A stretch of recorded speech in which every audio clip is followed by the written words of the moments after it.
Welcome to the YouTube channel of Vyasa Institute of Mathematics.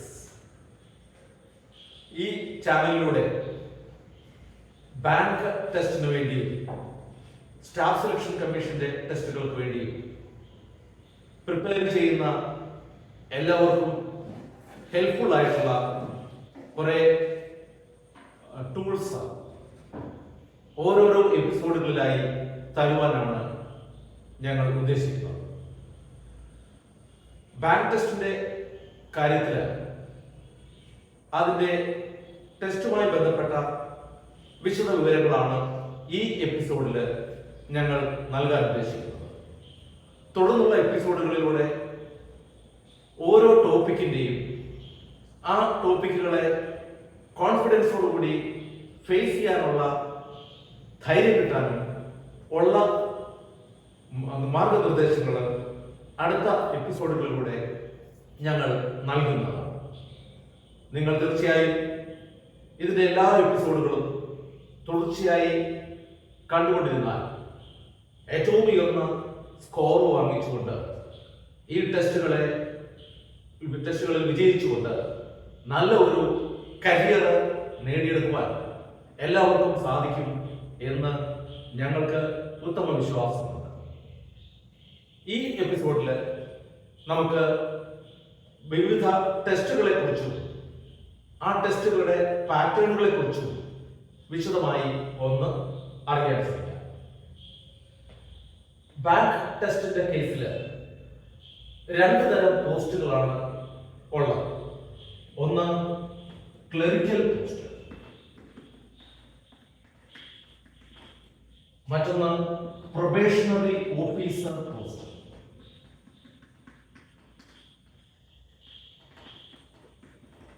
Probationary officer പൊതുവെ നമ്മൾ PO post എന്ന് പറയുന്നു. Probationary officer post എന്ന് പറയുമ്പോൾ അസിസ്റ്റന്റ് മാനേജർ ലെവലിലാണ് ബാങ്കിൽ ജോയിൻ ചെയ്യുന്നത്. അവിടെ നിന്ന് മാനേജർ ലെവലിലേക്കുള്ള പ്രൊമോഷനിലൂടെ ഉയർന്നു പോകുന്ന പോസ്റ്റാണ് പ്രൊബേഷണറി ഓഫീസർ പോസ്റ്റ്. ഇങ്ങനെ രണ്ട് തരം പോസ്റ്റുകളാണ് ബാങ്കുകളിൽ നിലവിലുള്ളത്. ഈ പോസ്റ്റുകൾക്കെല്ലാം ബാങ്കുകൾ റിക്രൂട്ട് ചെയ്യുന്നത് ടെസ്റ്റ് നടത്തിയും ഇന്റർവ്യൂ നടത്തിയുമാണ്. അങ്ങനെ നടത്തുന്ന ടെസ്റ്റുകളെ ഫേസ് ചെയ്യുന്നതിനുള്ള കോൺഫിഡൻസ് ബിൽഡപ്പ് ചെയ്യുക എന്നതാണ് നമ്മുടെ ഈ ചാനലിന്റെ ഉദ്ദേശം. ഈ രണ്ട് വേക്കൻസികൾ വരുന്ന ബാങ്കുകൾ, ഒന്ന് പ്രധാനമായും റിസർവ് ബാങ്ക് ഓഫ് ഇന്ത്യ ആണ് പ്രധാനമായും നമ്മൾ ആദ്യം പറയുന്നത്. രണ്ടാമത് state bank of India SBI എന്ന് പറയാം. മൂന്നാമത് നാഷണലൈസ്ഡ് ബാങ്കുകൾ. നാഷണലൈസ്ഡ് ബാങ്കുകൾ പലതുണ്ട്, നിങ്ങൾക്കറിയാം. Union bank, Punjab national bank, Canara bank, bank of Baroda, ഇങ്ങനെയുള്ള നാഷണലൈസ്ഡ് ബാങ്ക്. പിന്നീടുള്ള ബാങ്കുകൾ എന്ന് പറയുന്നത് പ്രൈവറ്റ് ബാങ്കുകളാണ്. അത് federal bank, south Indian bank, അങ്ങനത്തെ പോലുള്ള ബാങ്കുകളാണ് പ്രൈവറ്റ് ബാങ്കുകളുടെ കാറ്റഗറിയിൽ പെടുത്തുന്നത്. ഓഫ് കോഴ്സ് ICICI ബാങ്കുകളും ആക്സിസ് ബാങ്ക്, യെസ് ബാങ്ക്, അങ്ങനെയുള്ള ബാങ്കുകളെല്ലാം പ്രൈവറ്റ് ബാങ്കുകളാണ് കാറ്റഗറിയിൽ പെടുത്താം. ഇതില് RBIയുടെയും SBIയുടെയും ടെസ്റ്റുകൾ, ഇന്റർവ്യൂ എല്ലാം അവർ റിക്രൂട്ട് ചെയ്യുന്ന അവർ ഏൽപ്പിക്കുന്ന ഏജൻസികളാണ് നടത്തുക. എന്നാൽ നാഷണലൈസ്ഡ് ബാങ്കുകളിലേക്കുള്ള ടെസ്റ്റുകൾ നടത്തി ഇന്റർവ്യൂ നടത്തി ആവശ്യമുള്ള ആളുകളെ റിക്രൂട്ട് ചെയ്ത് എടുക്കുന്ന ഏജൻസി എന്നുള്ളത് IBPS എന്ന് പറയുന്ന ഏജൻസിയാണ്. IBPSന്റെ expansion Indian bank personnel selection എന്നാണ്. എല്ലാ നാഷണലൈസ്ഡ് ബാങ്കുകളിലേക്കും ഉള്ള ടെസ്റ്റുകൾ നടത്തുന്നത് IBPS ആണ്. ഈ ടെസ്റ്റുകൾ ഫേസ് ചെയ്യാൻ ആഗ്രഹിക്കുന്ന എല്ലാവരും ചെയ്യേണ്ടത് ഈ SBIയുടെ കരിയർ എന്ന സൈറ്റിലും RBIയുടെ കരിയർ എന്ന സൈറ്റിലും IBPSന്റെ സൈറ്റിലും എപ്പോഴും ശ്രദ്ധിച്ചുകൊണ്ടിരിക്കുക. അതാത് സൈറ്റുകളിൽ ജോബ് ആപ്ലിക്കേഷന്റെ നോട്ടിഫിക്കേഷൻസ് വരുമ്പോൾ ആ സമയത്ത് തന്നെ ഇതിന് അപ്ലൈ ചെയ്യുക എന്നതാണ് ആദ്യമായി ചെയ്യേണ്ടത്. ഈ IBPSന്റെയും SBIയുടെയും ടെസ്റ്റുകൾക്കെല്ലാം രണ്ട് സ്റ്റേജുകളാണ് ഉള്ളത്. ഒന്ന് പ്രിലിമിനറി എക്സാമിനേഷൻ,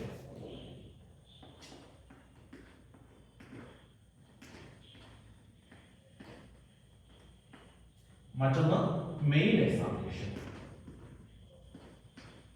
ഇങ്ങനെ രണ്ട് സ്റ്റേജിലായിട്ടാണ് IBPSന്റെയും SBIയുടെയും വേക്കൻസികൾ ഫില്ല് ചെയ്യുന്നതിനുള്ള ടെസ്റ്റുകൾ നടത്തുന്നത്. ക്ലറിക്കൽ പോസ്റ്റിലേക്ക് വരുമ്പോൾ ഈ രണ്ട് എക്സാമിനേഷനും മാത്രമാണ് ഉള്ളത്.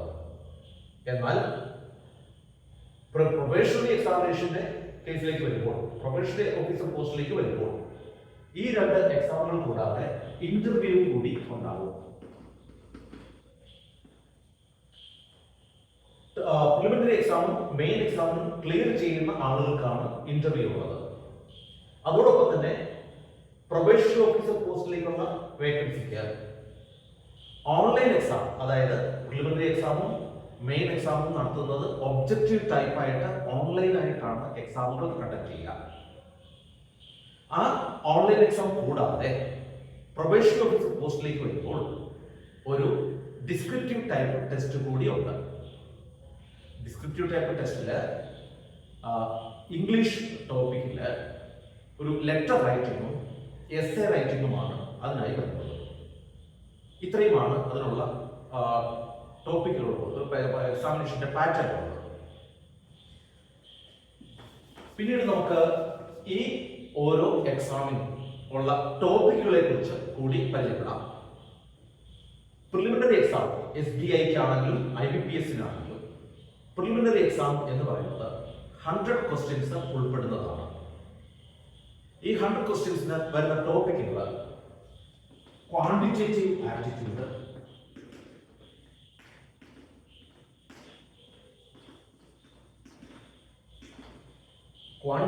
ആപ്റ്റിറ്റ്യൂഡ്, റീസണിംഗ്, ജനറൽ ഇംഗ്ലീഷ്,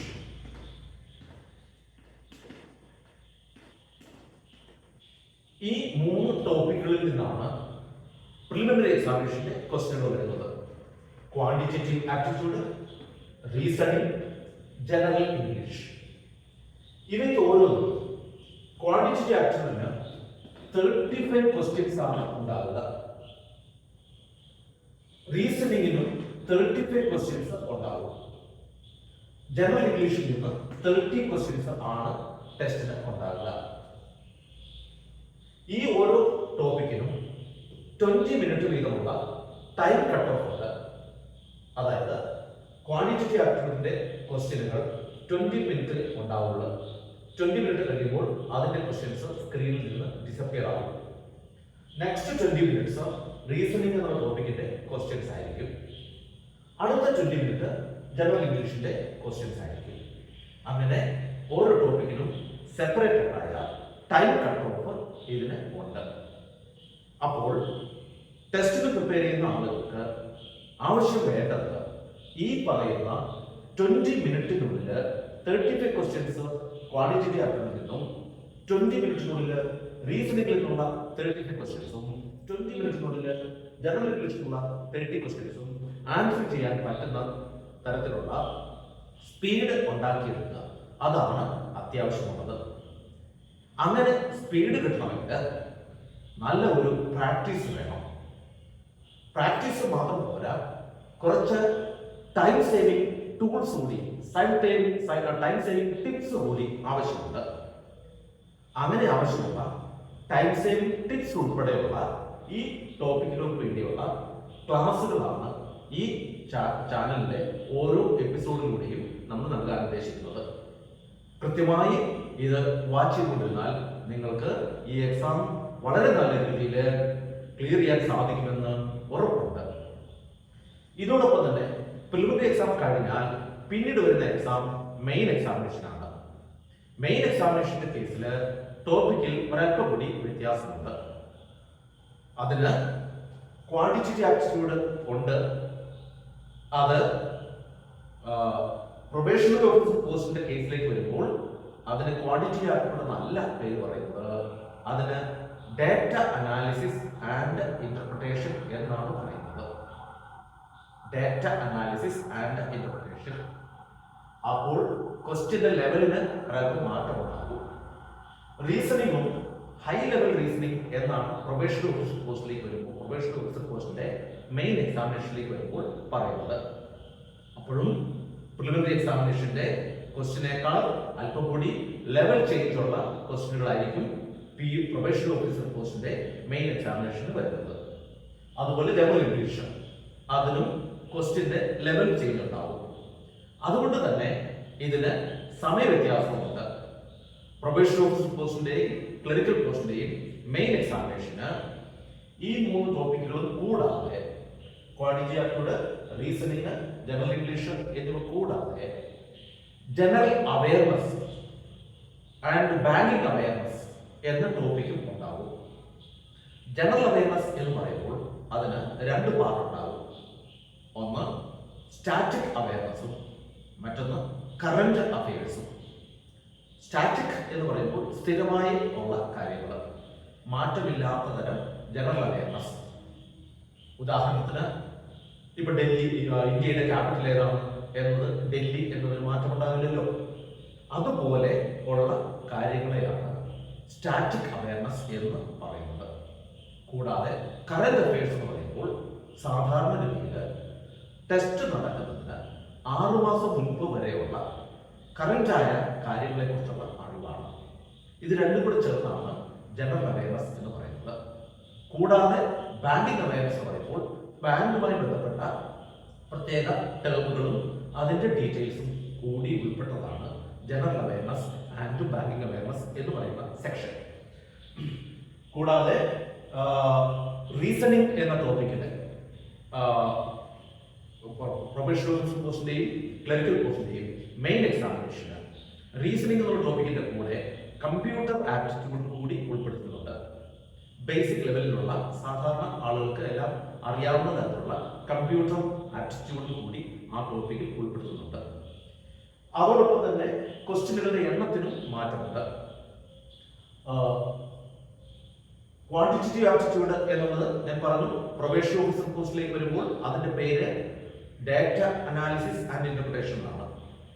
അതിന് 35 ക്വസ്റ്റ്യൻസ് ആയിരിക്കും ഉണ്ടാകുക.